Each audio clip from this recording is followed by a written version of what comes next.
Acto seguido vamos a dar paso al doctor Jurado para que exponga el tercer tema. Entonces ya queda el micrófono cerca al doctor Jurado para que se pueda oír perfectamente.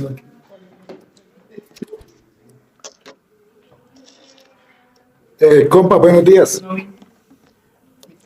Primero quiero iniciar brevemente con la reafirmación de lo que para mí es el propósito de esta mesa. Como yo lo veo y me gustaría que compartiéramos esa visión, no porque sea mía, sino porque tal vez es la visión que el momento amerita. Nosotros somos un equipo de trabajo. Ojalá fuéramos amigos. La vida no nos ha permitido la posibilidad de serlo. No es porque no hayamos querido o porque tengamos contradicciones, sino sencillamente la vida no nos lo ha permitido. Ojalá que el universo nos permita ser amigos. Por ahora hacemos parte de un equipo de trabajo. Y como ¿para qué se creó ese equipo de trabajo en el sentir que tengo adentro del pecho? Porque este equipo de trabajo tiene un objetivo especialísimo y es positivizar, o sea, volver normas jurídicas, ¿cierto? En el sentido epistemológico del término es positivizar una política presidencial. Pero una política presidencial que no está positivizada no tiene ningún porcentaje. El porcentaje de obligatoriedad es despreciable, es tendiendo a cero. Un discurso presidencial no compromete al presidente más allá de los 40 millonésimas de segundos después de que el discurso presidencial se ha terminado.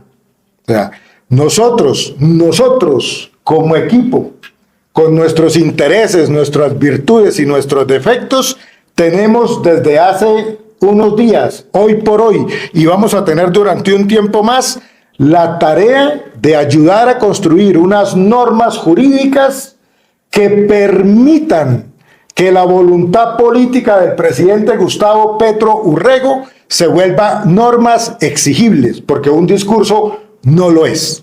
No lo es. Ojalá lo fuera.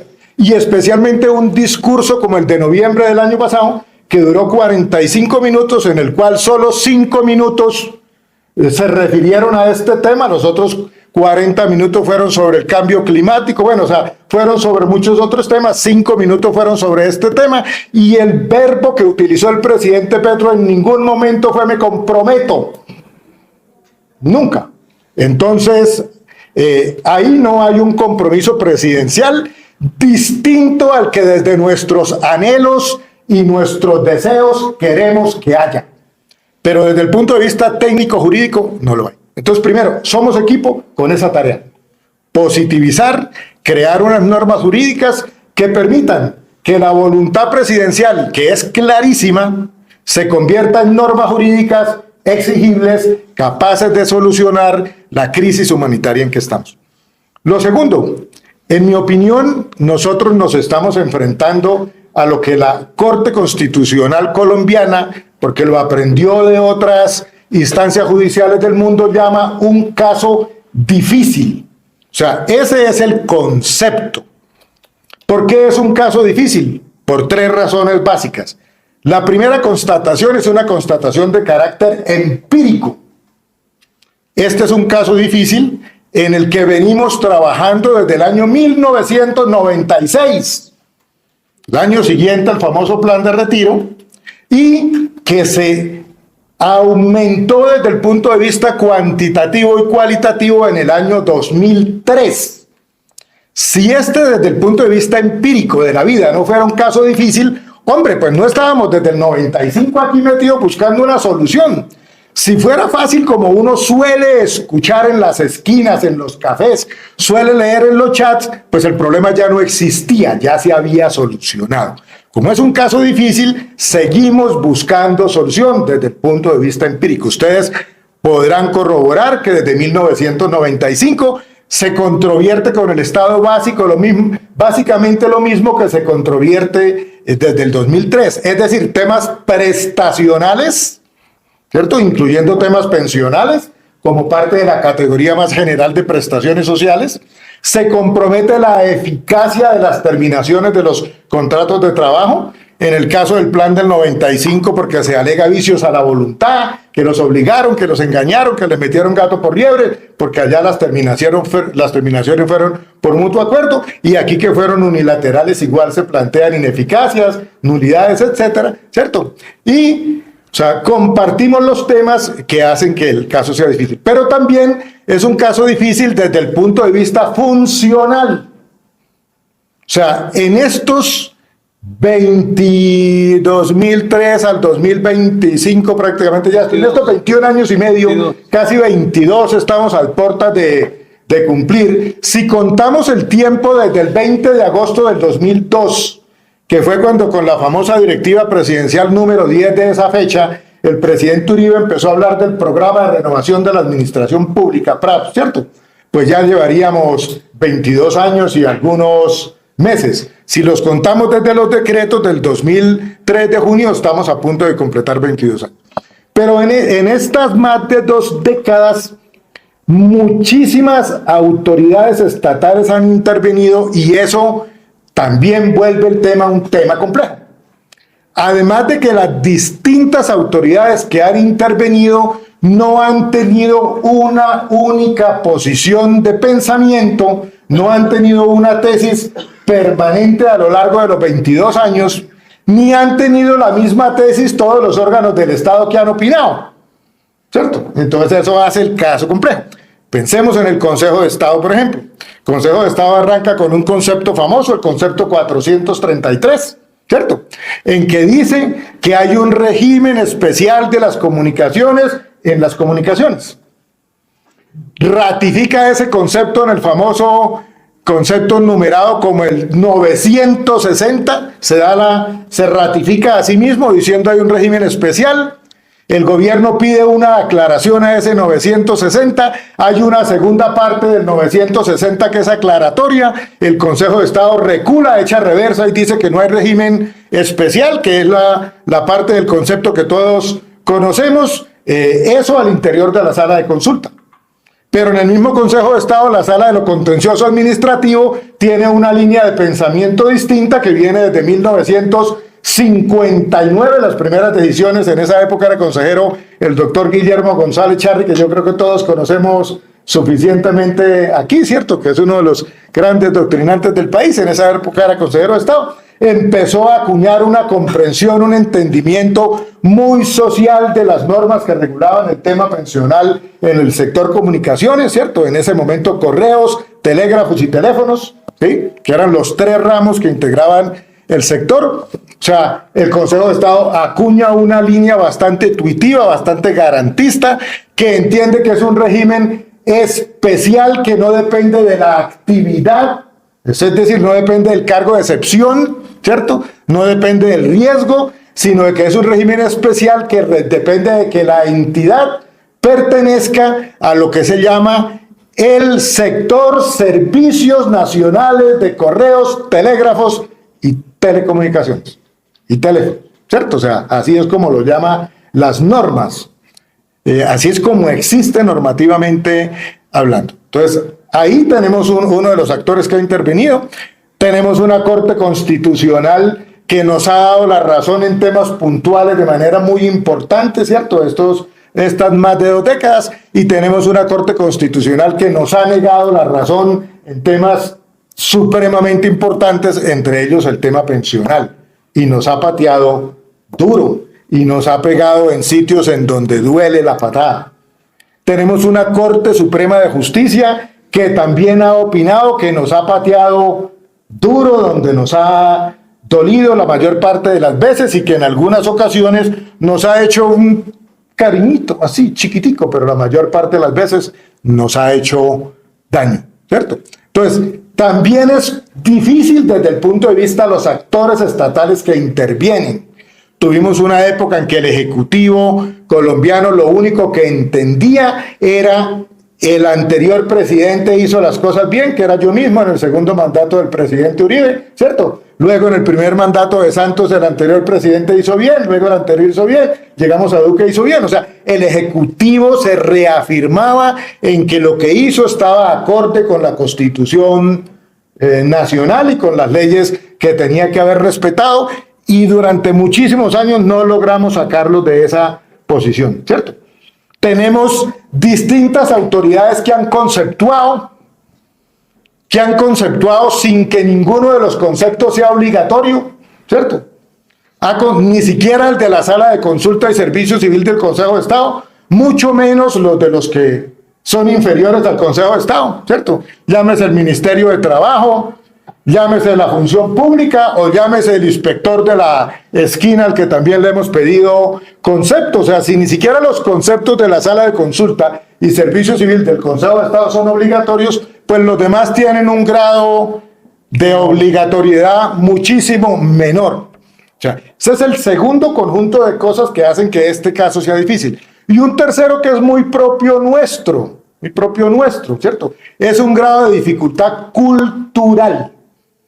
Y es que desde los trabajadores de las comunicaciones parecemos todos dirigentes sindicales, voy a asignar una categoría a los dirigentes sindicales que he creído identificar en 40 años que hace que los conozco, y es que los dirigentes sindicales, igual que la mayoría de trabajadores del sector comunicaciones y específicamente telecom, consideran que saben de navegación en el espacio, saben astronomía, saben astrología, podrían atender un parto difícil, podrían curar el COVID, pueden dar consejos de que la política de vacunación en el mundo era un fraude, o sea, todo lo que quieran, y lógicamente entre los muchos temas que son especialistas son los temas jurídicos y los temas normativos. Entonces aquí el problema no es solo que si usted pone 3 abogados, los 3 abogados van a pensar distinto, sino que si usted pone 8.000 trabajadores, los 8.000 trabajadores tienen un criterio jurídico distinto, y eso hace el caso también difícil desde el punto de vista cultural, ¿cierto? Y a eso hay que agregarle un elemento normativo, y es que desde que Telecom empezó como proyecto empresarial del Estado, desde que el Estado decidió que iba a comprar el negocio de correos, a comprar el negocio de telégrafos y a comprar el negocio de teléfonos, ¿cierto? A finales del siglo XIX en el caso de correos y telégrafos, y empezando el 20 en el caso de teléfonos, desde que se estatizó el negocio hasta hoy, o por lo menos hasta julio del año 2006, tenemos 74 normas que de manera directa o indirecta, normas que podemos denominar las normas legales, bien sea legales porque han salido del Congreso de la República, ¿cierto? Legales en sentido formal o legales en sentido material, fruto de decretos legislativos o de decretos especialísimos que han salido del despacho del gobierno de turno. O sea, tenemos 74 normas que de manera directa o indirecta hablan del tema pensional. Y eso vuelve el tema pensional un tema supremamente complejo.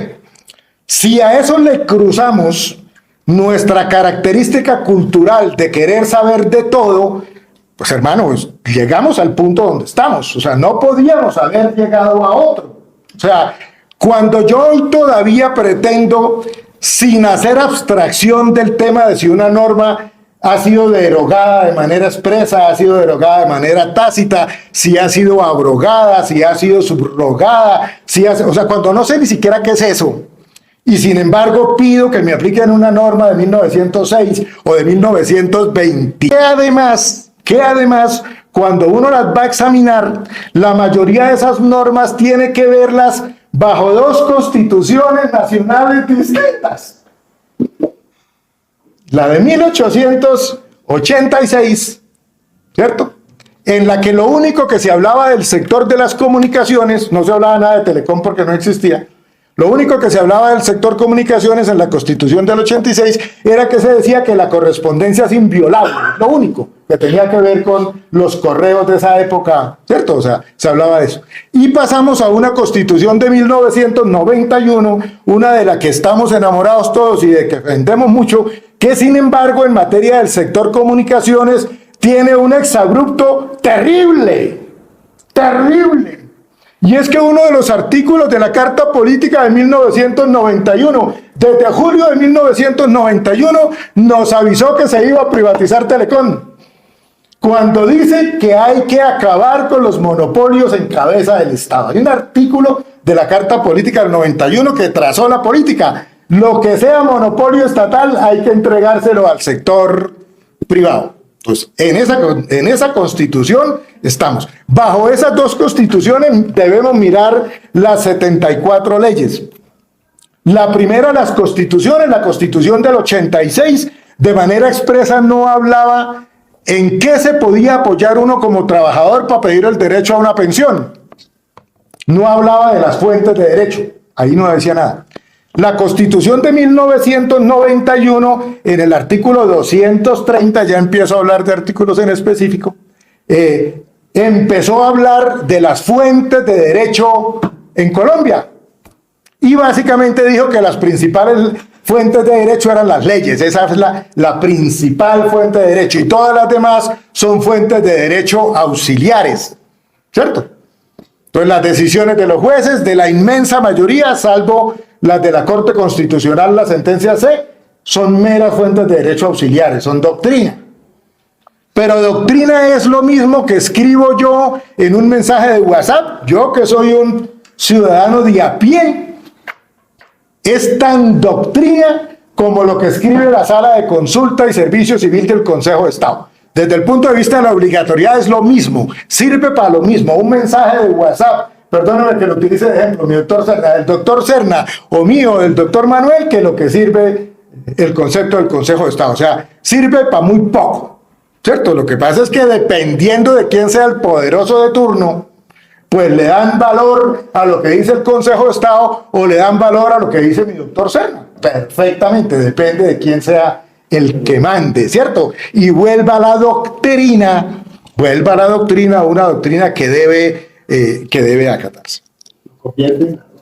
Lo convierte en un instrumento para materializar su política, ¿cierto? Que es en lo que, insisto, estamos aquí, tratando de diseñar instrumentos para materializar la política. Entonces tenemos esas dos constituciones. Y además, en materia pensional en específico, tenemos que a la Constitución del 91 nos la han modificado como 70 veces.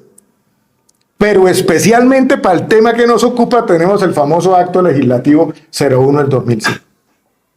Y agarro ahí para volver al tema que tiene que ver con la coherencia y que tiene que ver con la vigencia de las normas y que tiene que ver con la congruencia entre ellas. Creo que los abogados todos han leído a Norberto Bobbio, que ha escrito varios libros interesantísimos sobre el tema. Nos encontramos con que apenas hasta el 2005, cuando ya había iniciado el proceso de supresión, recuerden que son tres verbos rectores distintos, liquidación y disolución, las normas nunca utilizan las palabras por llenar papel. La diferencia con el lenguaje común.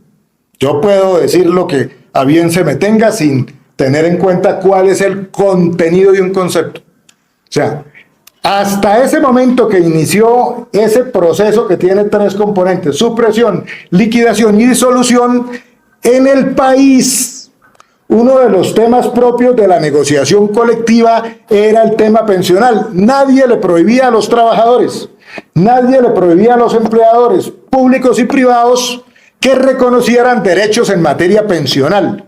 Ahí se podían llegar a acuerdos. Como se llegaron a acuerdos en Telecom durante muchísimos años, incluso antes de que Telecom fuera una EICE, ¿cierto? Una empresa industrial y comercial del Estado. Si Telecom presentaba un pliego, ese pliego de peticiones, que no se llamaba pliego de peticiones porque la ley no lo permitía, ¿cierto? Sino era un memorando de peticiones respetuosas, un memorial, ¿cierto? Pero eso originaba una mesa de negociaciones muy similar a las que se desarrollan hoy en día en el sector público, ¿sí? Y eso daba lugar a un acuerdo, y ese acuerdo se denominaba acuerdo de junta directiva número tal.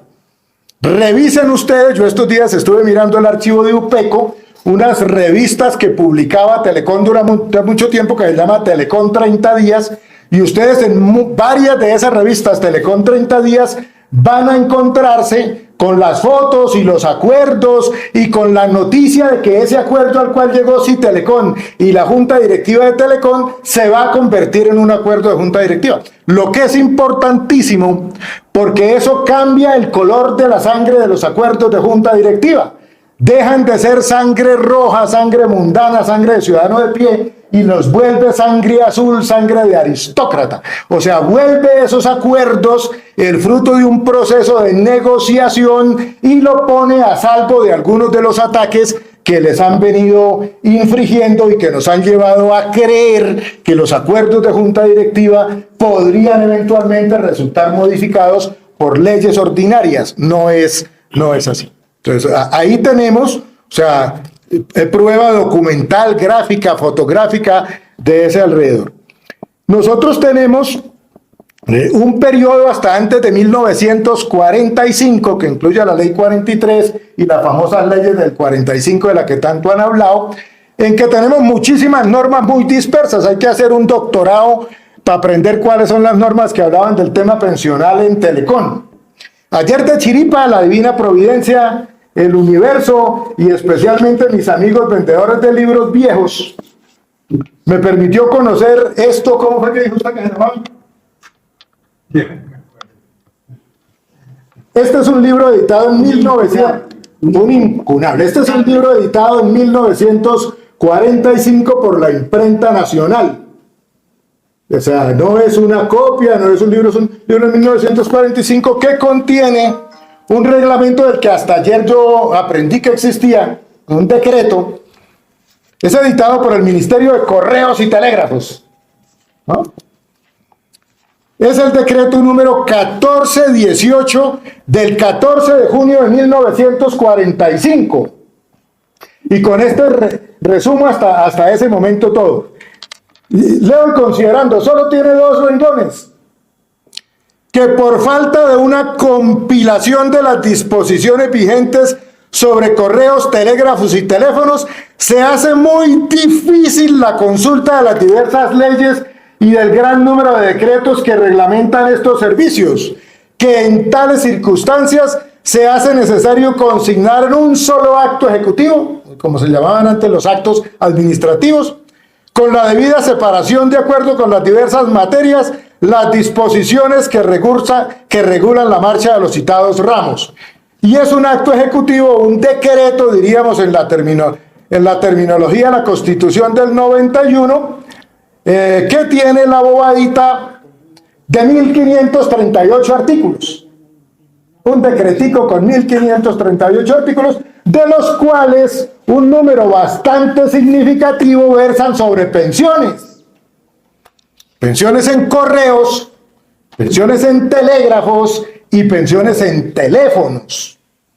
Y además, desde este decreto compilatorio, quedó clarísimo, a diferencia de lo que erráticamente creyó encontrar el Consejo de Estado en la ampliación al concepto 960, de que en Colombia no existía un sector de las comunicaciones como sector. Este decreto muestra que sí existía un sector como tal, solo que no se llamaba sector de las comunicaciones, sino se llamaba el sector de servicios nacionales de correos, telégrafos y teléfonos, que es lo que nosotros cariñosamente llamamos el sector de las comunicaciones, o sea, ¿cierto? O sea, en nuestro lenguaje popular, pero sí hay un sector que tiene como base ese decreto, ¿cierto? Que incluso se compilaron todas las normas del decreto. Entre esos 1538 artículos ustedes van a encontrar reglamentación sobre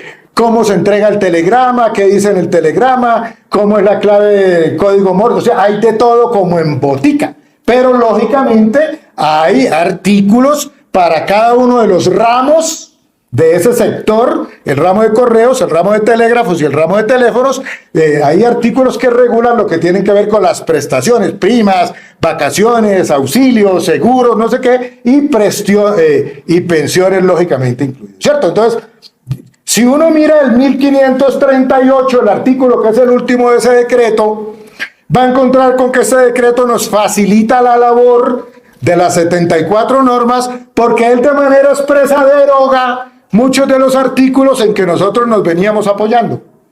Entonces hay que hacer borrón y cuenta nueva con esos artículos y con esos decretos, porque ya quedaron derogados de manera expresa por el artículo 1538 de este decreto. Y a continuación viene una segunda parte, que es la recopilación del texto de todas las leyes que estaban vigentes hasta ese momento, incluyendo las pensionales.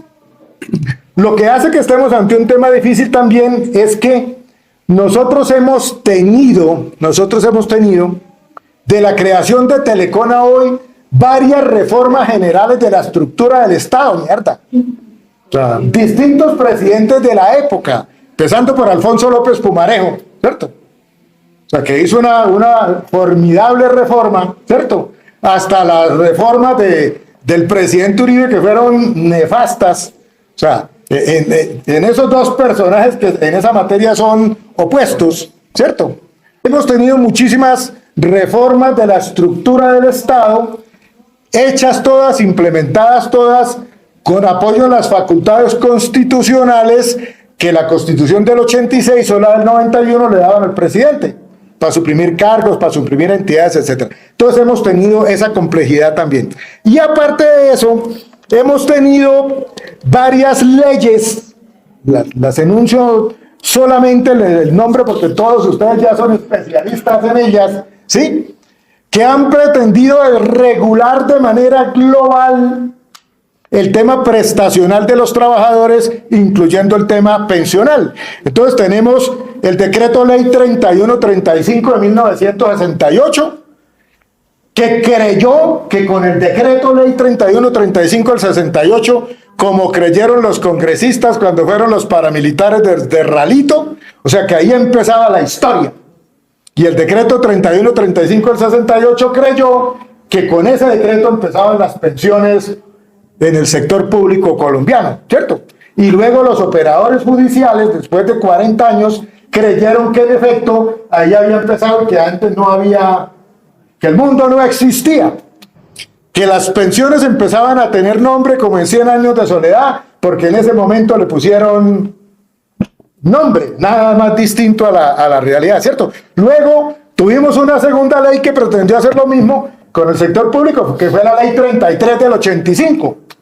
Entonces, si nuestro régimen especial hubiese logrado sobrevivir ese ataque de muerte contenido en la ley 3135 del 68, como en la novela Los Tres Mosqueteros de Edmond Rostand, si yo salgo vivo de mi duelo de hoy, mañana tengo un segundo duelo con otro mosquetero.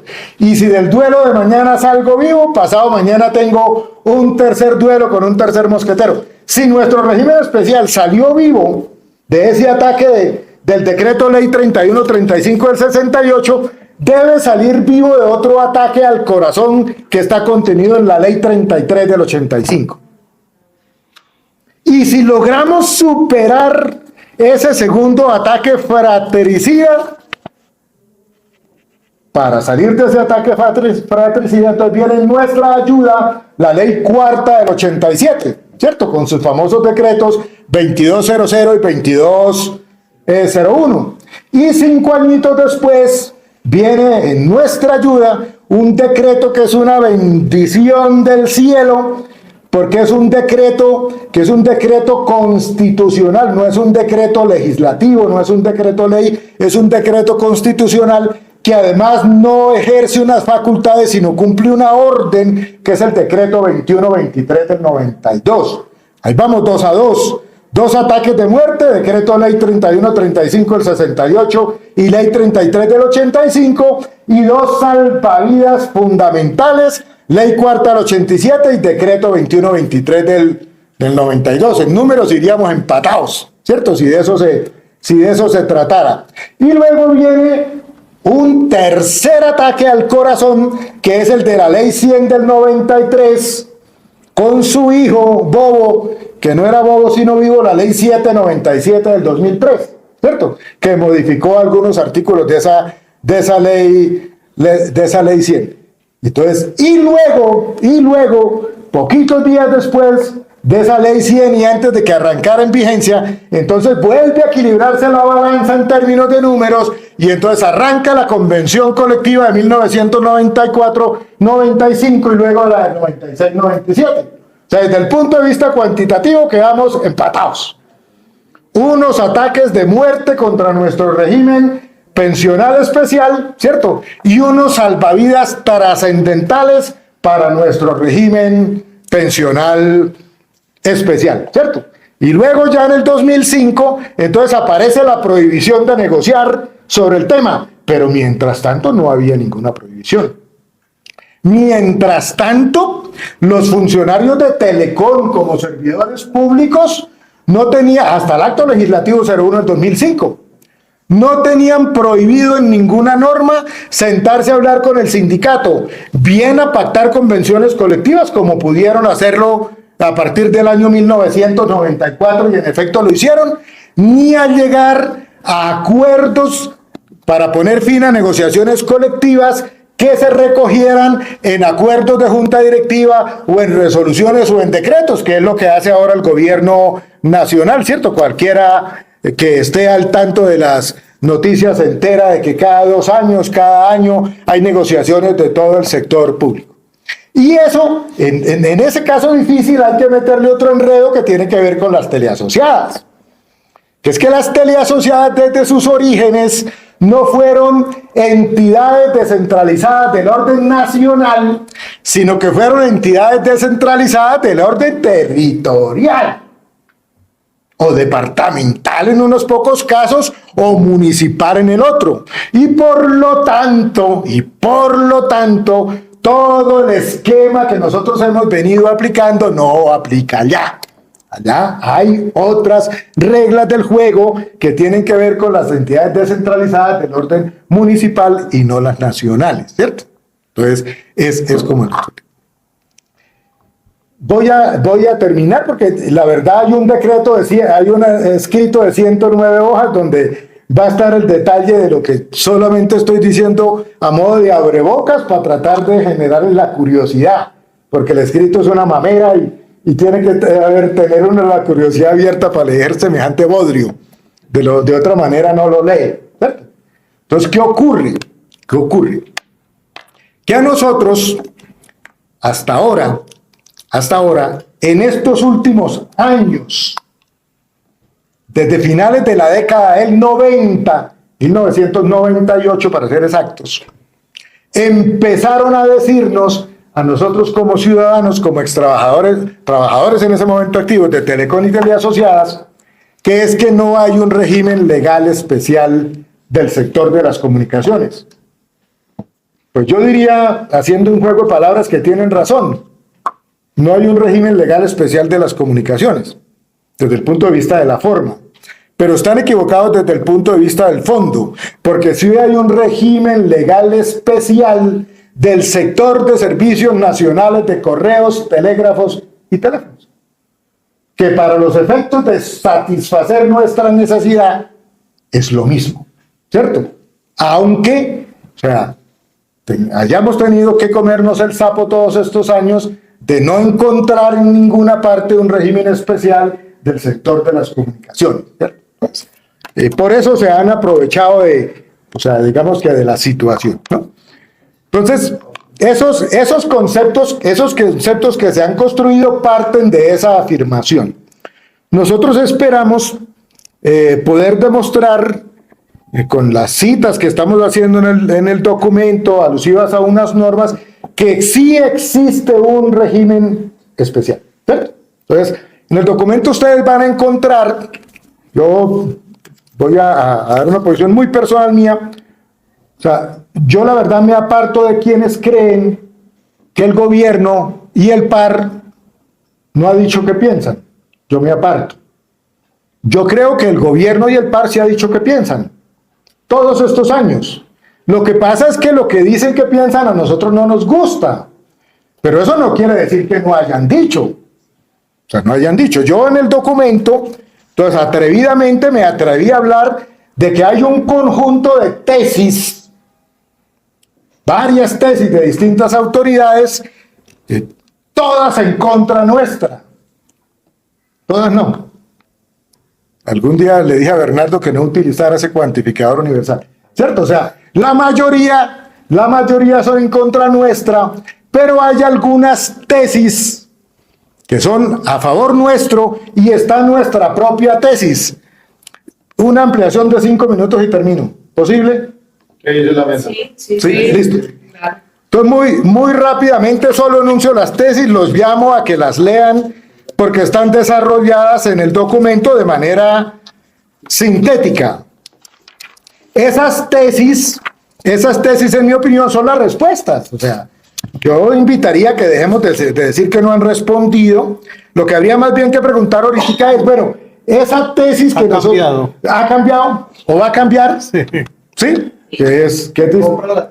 Sí, o sea, compra nuestra tesis, le proponemos que la tesis que usted, UGPP, ¿cierto? Minhacienda, en ese caso, o sea, porque la tesis no está identificada como UGPP, sino como Minhacienda, ¿cierto? Acuérdense que fue el ministro de Hacienda de los bonos del agua el que armó todo este enredo en materia pensional en el que estamos, Carrasquilla, ¿cierto? Sí, personaje de dolorosa recordación. Entonces hay un conjunto de tesis. Pues yo digo, hay una tesis del empleador, primero. ¿Quién es el empleador? Telecom, ¿cierto? ¿Quién es el empleador? Telecartagena, todas, ¿cierto? Y el grupo empresarial Telecom como empleador, en últimas. Entonces hay una tesis del empleador, digamos que fue la tesis del empleador durante su calidad de entidad descentralizada, nacional, organizada como establecimiento público. O sea, yo insisto en el lenguaje.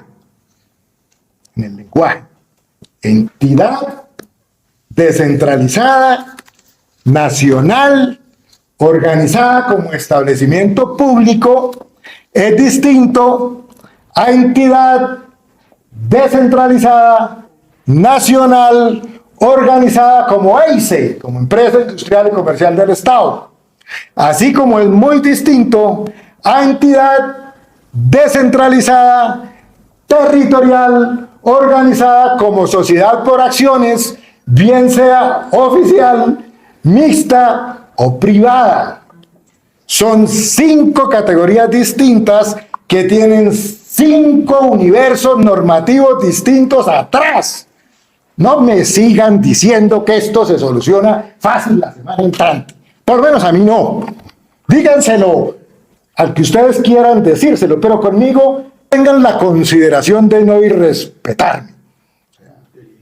No irrespetar el nivel de inteligencia. Y cuando digo conmigo me refiero a cada uno de los aquí presentes y a muchísimos en el país, ¿cierto? O sea, nos toca ser un poquito más rigurosos, magnífica palabra, mi doctor Miguel Ángel, muchas gracias, porque eso también hace parte del factor cultural que nos tiene aquí metidos. La repetida noticia de que ya viene la plata en los camiones amarillos, esos que eran de una empresa de David Murcia Guzmán, el de las pirámides, ¿cierto? En esos mismos camiones amarillos, si a alguien se le olvidó, se repartieron los votos fraudulentos que se utilizaron para elegir al presidente Uribe. Si no lo sabían, según muestran las investigaciones que ha hecho la Fiscalía en desarrollo de sus facultades, no de las que uno como ciudadano quisiera que tenga la Fiscalía, sino de las que de verdad tiene, ¿cierto?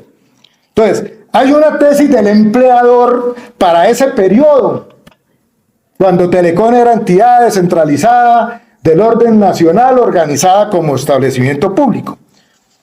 Solo los enuncio. La tesis se desarrolló, por ejemplo, en el acta 955 del 17 de junio de 1970. Ahí en esa acta de junta directiva, o sea, a varios cargos, con varias clases de cargos, se les reconoció el derecho a la jubilación por 20 años de servicio sin consideraciones a la edad. Acta de junta directiva. Acta de junta directiva. O sea, a ella le hicieron bastante bombo en una de las revistas de Telecom 30 días que vi la semana pasada. O sea, tomaron fotos, todo el mundo firmando, no sé qué. Chévere, bacano. Estuvo el ministro de Comunicaciones de la época en las fotos, etc. ¿Cierto?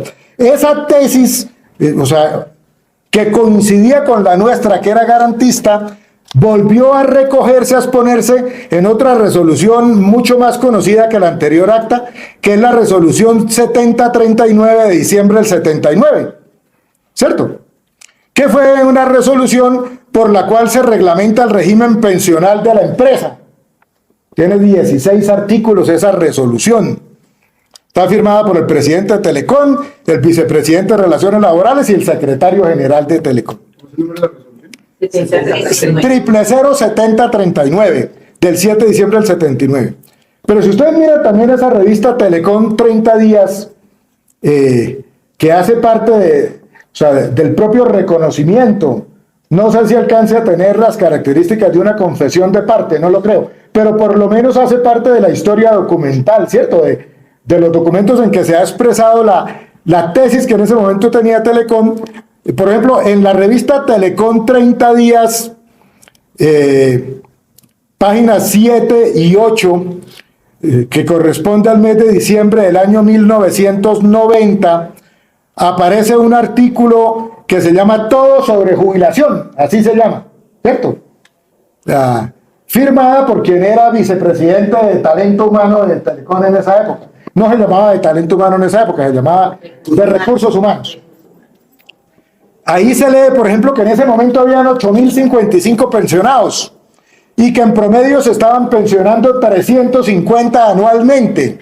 Y ahí en ese artículo, para toda la comunidad de Telecom y para toda la comunidad de Colombia, se enuncian cuáles son las hipótesis pensionales vigentes en ese momento, en 1990, cuál es el trámite que debe surtirse, y hay unos formaticos, llenen esta carta, entréguensela a fulanito, o sea, hay un protocolo para la solicitud del reconocimiento pensional.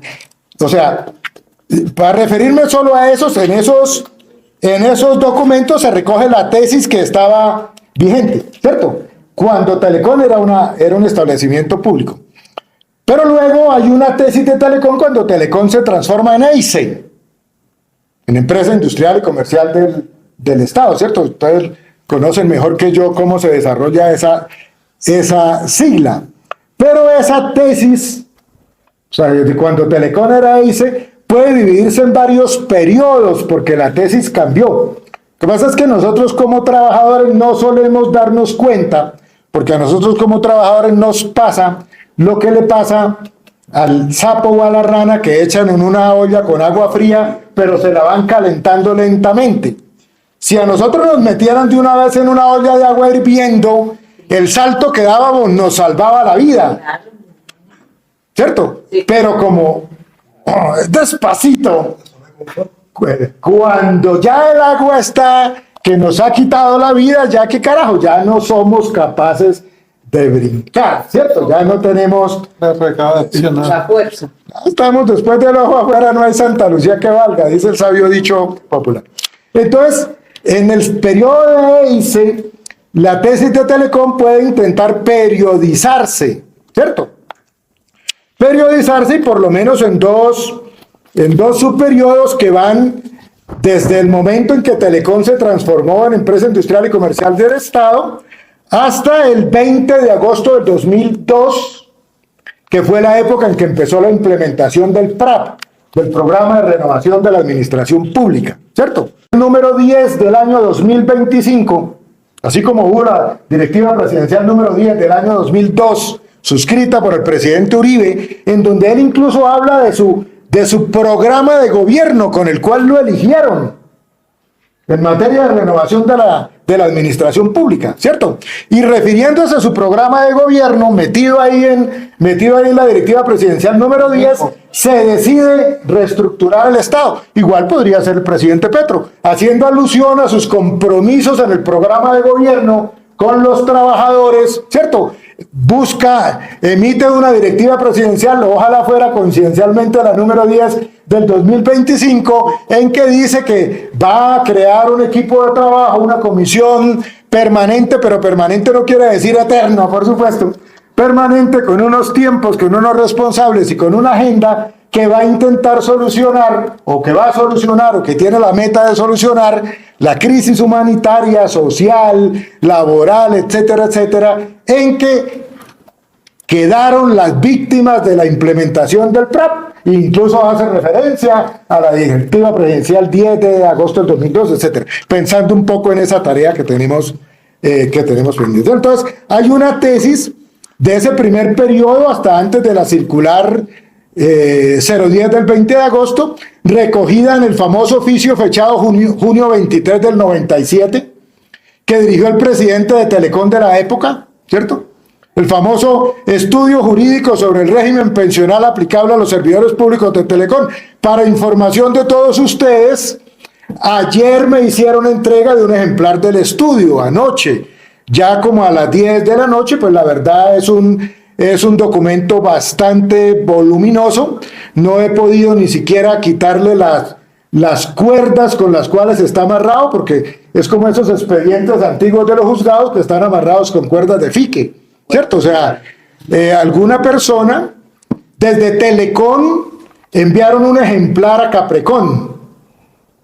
Desde Telecom enviaron un ejemplar a Caprecón. En Caprecón había un ejemplar en Alpostal, no entiendo por qué, lo que era Alpostal antes, 472, y pedimos la colaboración a los compañeros que habían sido dirigentes sindicales de las dos organizaciones. Ellos hablaron con unos dirigentes sindicales del Archivo Nacional, los compañeros dirigentes sindicales del Archivo Nacional hablaron con unos trabajadores de Almarchivos, y hicimos lo que teníamos que hacer, es que solo el pueblo salva al pueblo. Y pues por esa vía, ayer nos entregaron un ejemplar. Yo voy a pegarle una primera escarbada a ver si sirve para algo, y si sirve para algo haremos una vaca para mandarlo digitalizar, ¿cierto? Porque pues es un camello digitalizarlo, o le pondremos la mano a UPECO o a Precon o a los pensionados, que son los que pueden tener recursos, o no, el par dejémoslo para cosas que valgan más plata. Sí, o sea, no, igual con el gobierno nacional, o sea, no tiene sentido pedir que nos ayuden con una tarea que puede valer 1,5 millones de pesos, no tiene sentido. O sea, con las que valgan 80 o 100 pedimos ayuda, pero eso lo tenemos que solucionar nosotros, ¿lo tenemos? Sí. También esa tesis que es garantista, o sea, que nos da la razón, ¿cierto? Que nos da la razón, está recogida en la famosa circular 00-135-000-25 del 8 de julio de 1997, que refiere a los resultados de ese estudio, ¿sí? Vuelve a ratificarse en el oficio 00-135 más 5 ceros _02954 del 5 de diciembre de 1997. Ahí se presentó, yo creo que ustedes lo saben mejor que yo, pero lo recuerdo, porque es importante para una fuente, que es una fuente adicional. Mi doctor ya explicó suficientemente la fuente de las normas de derecho, ¿cierto? Esa ya mi doctor Serna la ha explicado hasta la saciedad. Yo estoy tratando de centrarme en dos fuentes: la fuente de la costumbre y la fuente de los precedentes empresariales. Nosotros estamos habituados a la categoría precedentes judiciales y se nos olvida que existe otra categoría, que es la categoría de los precedentes empresariales. O sea que así como la decisión de un juez amarra al juez y la decisión de un superior amarra al juez subalterno, también al interior de las empresas la decisión amarra, salvo que haya razones justificativas que se recojan en la nueva decisión que justifique el cambio de precedente. A veces uno no tiene Eso se maneja mucho más en el derecho de sociedades, en el derecho comercial, ¿cierto? Y en materia laboral uno se acerca a ese tema en la superintendencia de sociedades, en los procesos de concordato preventivo, de acuerdos de reestructuración, ¿cierto? En ese tipo de situaciones que no son de normalidad productiva, sino de anormalidad productiva, uno se acerca a ese tipo de circunstancias. Pero entonces, ¿por qué hablo de eso? Porque es que se presentó una cosa bastante curiosa en algún momento de la historia del problema en que estamos. Y es que Caprecon no quería reconocer las pensiones y Telecom vivía discutiendo con Caprecon, diciéndole, señores de Caprecon, pero ustedes ¿por qué insisten en negarle a la gente las pensiones de estas modalidades? Y se las denunciaba. Y Caprecon decía, no, es que no vemos la norma, la que veíamos antes ya no la vemos, negamos. Y entonces desde Telecom se les enviaron varias comunicaciones pidiéndole a Caprecon, diciéndole varias cosas interesantísimas e importantísimas para nuestra tesis. Primero, que Telecom se apartaba de la ampliación al concepto 960 del Consejo de Estado. Que Telecom no estaba de acuerdo con la ampliación.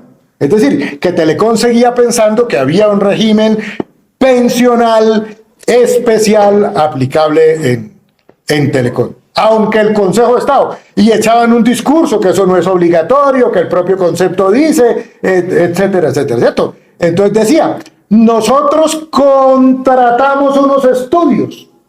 Y hablaba de los estudios que contrataron con el doctor Libardo Rodríguez, con el doctor Herrera Vergara, etcétera, y decían, y nosotros estamos más en sintonía, más de acuerdo, coincidimos más con las tesis de esos estudios, de esos conceptos que con los del Consejo de Estado les pedimos. O sea, hubo varias comunicaciones, en el escrito están identificadas y muy sintéticamente expuestas, ¿cierto?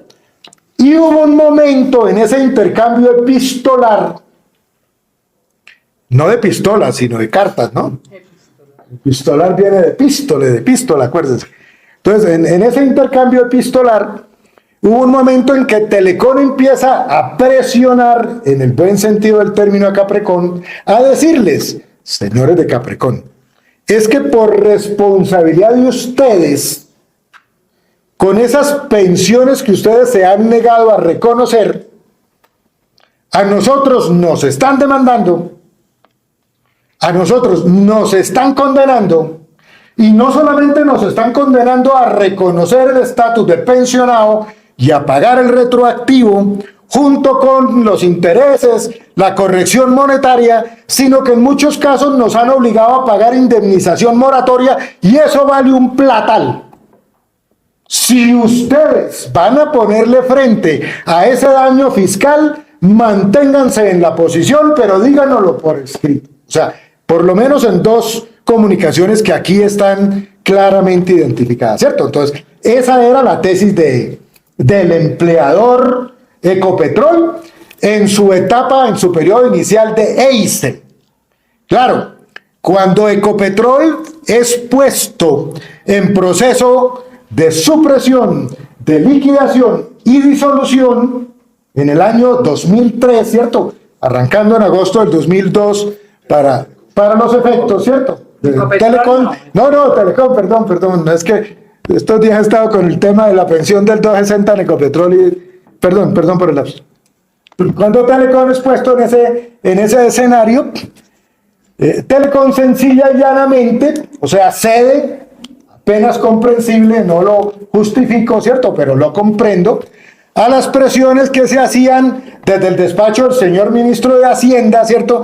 Desde el despacho de la Presidencia de la República, y entonces su tesis, pum, cambia 180 grados, no 360, porque si no volvería al mismo sitio, ¿cierto? Si lo cambia 180 grados, llega al polo opuesto, ¿sí? Llega al polo opuesto, y entonces empieza a decir que no hay régimen pensional especial, que solamente ha existido un régimen pensional legal general, ¿cierto? Y que al haber existido un régimen pensional legal general, pues ese régimen pensional legal general resultó modificado por el régimen pensional legal general de la Ley 100 de 1993 y que solamente se preservaría para dos grupos de trabajadores que son o los del artículo 36, ¿cierto? O los del régimen de transición especial aplicable a las actividades de alto riesgo, ¿cierto? A los cargos de excepción, ¿cierto?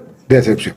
Pero entonces ahí hay un cambio brusco, abrupto de parte de Telecom. Recuérdense además que ya no en agosto del 2002, pero sí en junio del 2003, por ejemplo, el decreto de 1615 le prohibió le prohibió a Telecom hacer muchas cosas de su día a día jurídico, prácticamente todas, ¿cierto? Y lo único que le entregó facultades fue para las actividades propias del proceso de supresión, liquidación y disolución. Debiendo hacer solo eso, fue precisamente las que no hizo, hecho la cuña, ¿cierto? Hecho la cuña. Y de parte del par, ¿cierto? De manera, voy a decir que equivocada. El par emite un concepto diciendo a la fiduciaria y a la previsora que ya hicieron todo lo que debían hacer. O sea, absolutamente errático. Absolutamente lejos de lo medible, lo verificable y lo probable. No lo habían hecho. Sin embargo, le pasan el informe a la fiduprevisora. Fiduprevisora lo da por cierto, no hace lo que ha debido hacer de corroborar y fiduprevisora a su vez lo envía al MINTIC. O sea, y ese triunvirato, esa trilogía, par, liquidador, MINTIC, deciden hacer un decreto que fue famoso en el caso de Telecom 4781, diciendo que se podía cerrar la liquidación el 30 de enero del 2006, que porque no era necesario hacer todas las cosas que estaban pendientes. Yo siempre digo, por Dios, con mis alumnos, el alumno en cualquiera de las asignaturas que en la vida ha tenido el honor de tener a mi cargo, no llegase a saber que antes de cerrar un proceso de liquidación para disolver una entidad de cualquier naturaleza, lo mínimo, lo básico, lo imprescindible que debe quedar claro antes de poder cerrar es cuántos son los pasivos y cuántos son los activos. Es cuántos son los activos, ¿cierto? O sea, si yo no sé cuáles son mis activos, especialmente en una situación como esta, en que los activos se le iban a entregar unos activos a un eventual comprador y otros activos se iban a dejar destinados como prenda de garantía, como pago para las controversias judiciales en curso, entre esas las laborales. O sea, que parte de los activos iban a ser para el par y otra parte para el parapat. O sea, si yo eso no lo tengo en cuenta y cometo la actitud irresponsable de decir que no tengo que tener el inventario de los bienes afectos a la prestación del servicio que no van para el par, ojalá hubieran ido para el par, ¿cierto? Si no van para el parapat, yo siempre digo, y a veces algunos me miran con cara diciendo ese jurado sí es patronalista. Yo es que no se les olvide que el par es el patrimonio autónomo de remanentes y los remanentes son las migajas, son los vueltos, es lo que queda, es lo que se cae al suelo del banquete. El banquete se lo comió otro, a nosotros nos dejaron las migajas. Eso fue lo que nos dejaron y eso es lo que administran ustedes, ¿cierto? O sea, con todo el cariño y con todo el respeto. Yo creo que ustedes lo tienen, mejor dicho, 10 millones de veces más claro que yo. Sí, los que a veces no lo tenemos claro somos nosotros, ¿cierto? Gracias por la aclaración. Sí, pero por eso son de los remanentes, no es el parapat, ni es el PAP, ni es, bueno, etcétera, ¿cierto? Ni el FONAP, ni nada de esas cosas. Pero entonces, o sea, quedamos en esa situación. Entonces, a partir de ese momento se le prohíbe a Telecom desarrollar una serie de actuaciones judiciales, entre esas firmar nuevas convenciones colectivas, ¿cierto? y a pesar de que durante el periodo de liquidación se cumplieron algunas de las convenciones colectivas, operó la figura de la prórroga automática por 6 meses, por 6 meses, por 6 meses. Yo incluso aconsejé, y así lo hicimos en las Telejoseas y en Telecom, nosotros hicimos denuncia parcial de las convenciones colectivas, buscando que la convención no se prorrogara por 6 meses, oído con lo que voy a decir, sino que se prorrogara de manera indefinida hasta que se firme una nueva. Pues no es el momento para profundizar sobre las diferencias entre cuando no se hace denuncia de la convención colectiva o cuando sí se hace por una de las partes, pero eso es bueno tenerlo en cuenta. Entonces, siempre lo hicimos desde la USTC, la denuncia de las convenciones colectivas, previendo precisamente que una de las cosas que nos iban a decir es que la convención colectiva se murió al morirse el empleador. ¿Qué habría pasado si la prórroga hubiese sido de la otra manera? ¿Cierto? Entonces ahí está. Pero ya hay una exposición de las tesis de Caprecón, que también, o sea, tuvo unas tesis que son distintas a las tesis de la UGPP. Miren qué cosa tan curiosa, ¿cierto? Curiosa y tragicómica. O sea, la UGPP se supone que es el sucesor, ¿cierto? Es como el parque, en ocasiones es el sucesor procesal de Telecom, ¿cierto? Procesal, ¿cierto?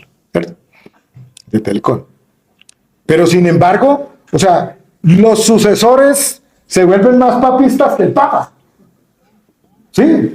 O sea, se les olvida que no son sucesores, sino cree que son aquellos que heredaron la sucesión, que son los causantes. Y no son los causantes, son los sucesores. Y si yo soy sucesor, o sea, en sana lógica común, uno de mis deberes como sucesor, ¿cierto?, es continuar, es comportarme como se comportaba aquel a cual yo estoy sucediendo. No tengo por qué venir a comportarme distinto. En materia de herencias es clarísimo, ¿cierto? Es clarísimo. Si yo soy el dueño de la plata que se murió y se la quiero dejar a mi novia de 19 añitos y no a mi esposa que hoy está cumpliendo 50, dicho sea de paso, ¿cierto? Y no se la quiero dejar a mi esposa, mi sucesor procesal, con todo lo amigo y lo admirador que sea de mi esposa, no puede comportarse sino como mi sucesor procesal. No puede llegar a decir qué injusticia con la señora Blanquita y qué regalo que le están haciendo a fulanita. No, eso está mal hecho. Yo voy a cambiar la regla. No, señores, no es posible cambiar la regla. El sucesor debe continuar, debe honrar, diría yo, debe respetar el comportamiento que traía aquel que le está encomendando la gestión, ¿cierto? El mandato, ¿sí? Entonces, Caprecón tenía una tesis. ¿En dónde está recogida esa tesis? Yo traje aquí, o sea, ¿qué fue lo que hice básicamente?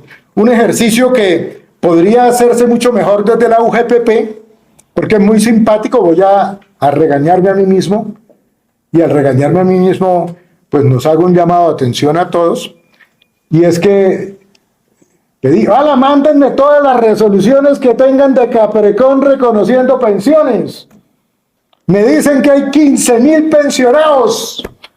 No me envíen las 15.000, con 7.500 me bastan. 7.499. Recibí las 9. ¿Sí?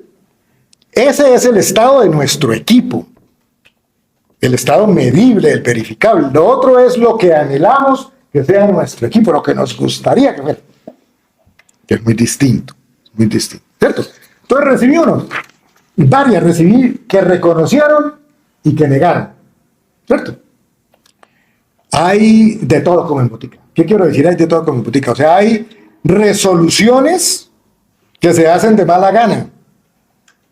Uno lo ve. ¿Qué quiero decir con resoluciones que se hacen de mala gana? Son resoluciones que dan cumplimiento a órdenes judiciales.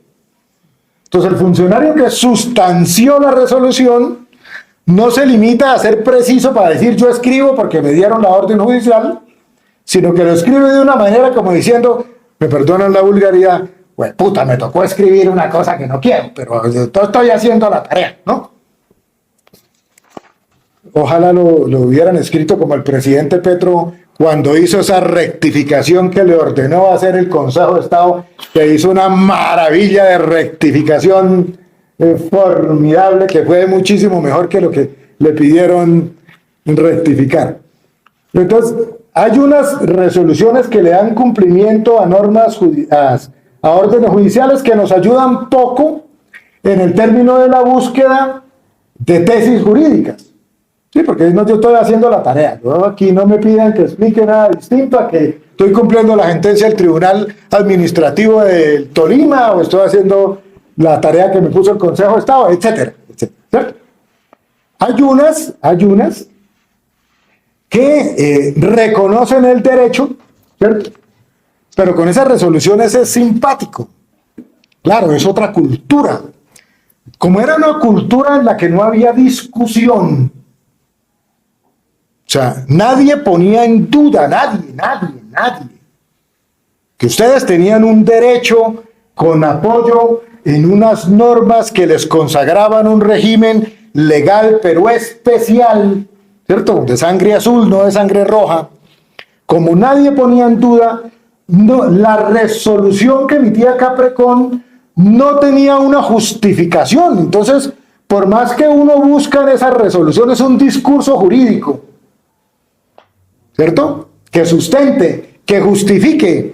¿Por qué a Pedro Pataquiva le están reconociendo la resolución? No. Y entonces son resoluciones de un folio y dos incisos en el segundo folio.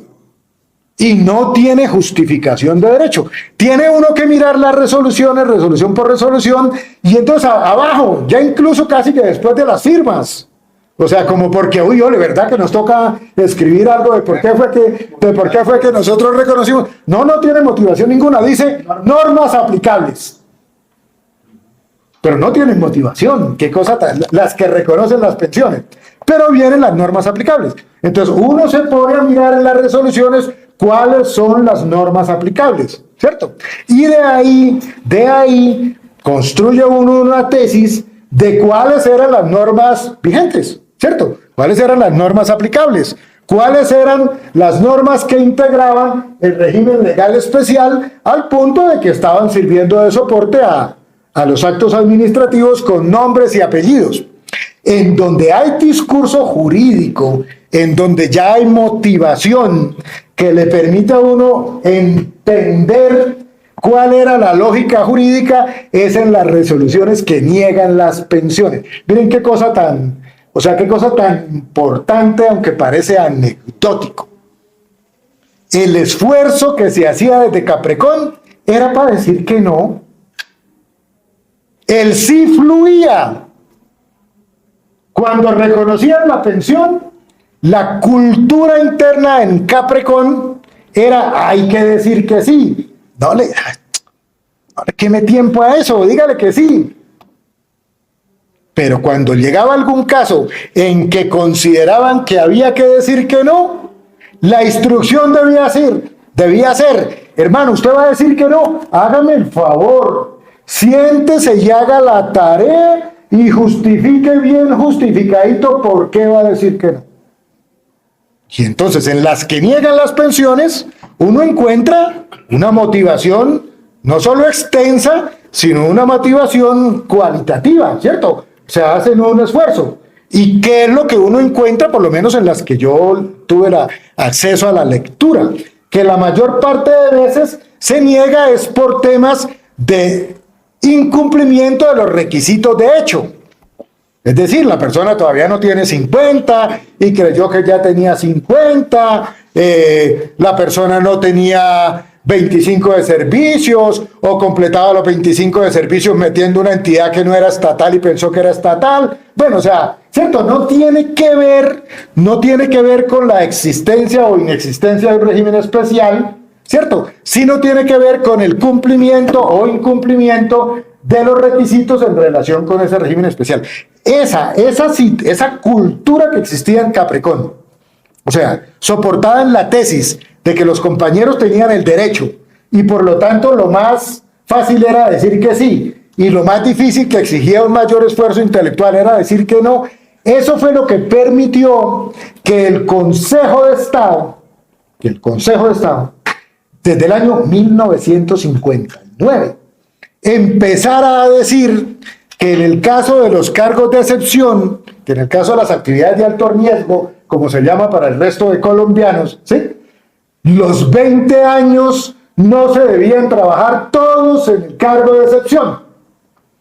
¿Por qué? Porque buena parte, por lo menos las que yo he visto, porque he visto muy pocas, la buena parte de las que negaron, la negaron porque la persona aspiraba a pensión por 20 de servicios en cargo de excepción y cualquier edad, habiendo completado en cargo de excepción 17 o 18. Entonces Caprecón le decía no, ¿cierto? Le decía no. Y esas posteriormente se cambiaron por una resolución que decía así, no al resolver los recursos de reposición y apelación, Caprecón se mantuvo, sino al darle cumplimiento a la orden judicial que dijo que sí tenían el derecho porque se requería que más de la mitad, la mayor parte del tiempo, se desarrollara en régimen de excepción. Y el argumento era un argumento, o sea, el primero de los argumentos que echó el doctor González Charri en la década del 59 fue un argumento básicamente constitucional, filosófico, hoy en día diríamos principialista y con base en los valores de la Constitución del 86. Palabras más, palabras menos, el doctor González Charri dijo, si hay una norma para reconocer pensiones, la norma para reconocer pensiones debe interpretarse en un sentido que sirva para eso, para que la gente se pensione, para reconocerla. No debe interpretarse en el sentido contrario, para decir que no, para no reconocer. O sea, esa fue como la primera época, ¿cierto? Luego hubo una transformación ya en el Consejo de Estado que arrancó en la sección segunda y luego se volvió tesis de la sala plena, que es que ya más que unas decisiones tomadas en razones constitucionales, de principios y de valores, ¿cierto?, de integración de toda la norma jurídica, fue una decisión tomada en una constatación empírica para tratar de que la interpretación no fuera contra la realidad de la vida moderna, que cuando ya no en el 59, ¿cierto?, sino a finales de los 80s. Y entonces, ¿qué decía el consejero ponente del momento? Decía, no, lo que pasa es que, pues no lo decía con esas palabras, pero en otras palabras mucho mejor dichas que la que yo voy a sintetizar, el consejero decía, no, es que en la vida real uno ve o no ve trabajadores colombianos que durante 20 o más años estén en el mismo cargo. Muéstrenme un caso de un trabajador que durante 20 años haya estado en el mismo cargo, que no haya tenido un solo ascenso, etcétera. O sea, no hay. Si nosotros entendemos, y entonces, eso era el mundo, ¿cierto? Era el mundo, no era la Constitución, era el mundo, o sea, eso no pasa en la vida real. Si nosotros entendemos esa norma, o sea, desde un mundo que no existe, el mundo que permite que la gente cumpla 20 o más años en cargo de excepción, pues entonces vamos a hacer una aplicación inconstitucional e ilegal de la norma. Hay que entender que esa norma lo que exige es que el trabajador complete el tiempo de servicio, 20 años, que tenga el reconocimiento especial sin consideraciones a la edad, pero que no todos los 20 años hayan sido desarrollados en el mismo cargo de excepción. Entonces es cuando sientan la tesis, puede ser, y entonces el señor se sienta y hace unas disquisiciones. Incluso en uno de los famosos correos que Telecom envió a Caprecón, diciéndole que por favor, por culpa de ellos, o sea, va a haber un daño fiscal. Claro, no utilizaron la palabra daño fiscal porque no era ¿cierto?, de ese momento, porque esa está con el código administrativo.